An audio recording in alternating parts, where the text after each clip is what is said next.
ঢাকা যাওয়ার সময় বাসের ভিতরে কোকেন পাওয়া গেল।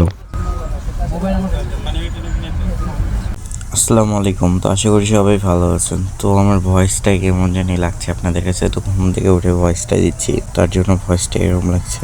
তো যাই হোক, আমি নর্মালি রাজশাহী থেকে ঢাকা যাচ্ছি বিয়ের ইভেন্টের কাজের জন্য। তো বাসের মধ্যে একজন কোকেন নিয়ে ঢুকেছিল। তো রাত প্রায় সেটা 3:30 বাজে। যমুনা ব্রিজে ঢোকার আগেই বাস থামানো হয়েছে।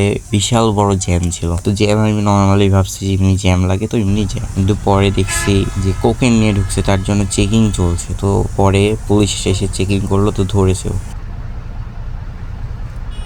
আপনাদের খালার নাম আমার নাম কবিতা, যাই হোক, ববিতা কবিতা যাকেই ফোন দিচ্ছে ওর মামা খালা, ওর নাম বলছে, ওকে চিনে না, ফোন কেটে দিচ্ছে, ফোন হোক। তো ওখানকার প্রশাসন বললো সে একটা প্রফেশনাল, তাকে সেরকম ভাবে ধরতে পারেনি, কোকেন সহ ধরতে পারেনি, কারণ পুলিশ যখন উঠে তখন বাস হালকা রানিং অবস্থায় ছিল, নর্মালি রানিং ছিল। তো যত সম্ভব জানালা দিয়ে ফেলে দিয়েছে, সবাই তাই বলছে। তো তাকে নিয়ে পুলিশ স্টেশন চলে যাই। 2 ঘন্টা পর আমাদের বাস ছেড়ে দেয়, আমরা রওনা দিয়ে দিই। তো নর্মালি আমরা ঢাকা প্রায় যেখানে 6 ঘন্টা পর পৌঁছানোর কথা, সেখানে আমরা 8 ঘন্টা পর পৌঁছাই।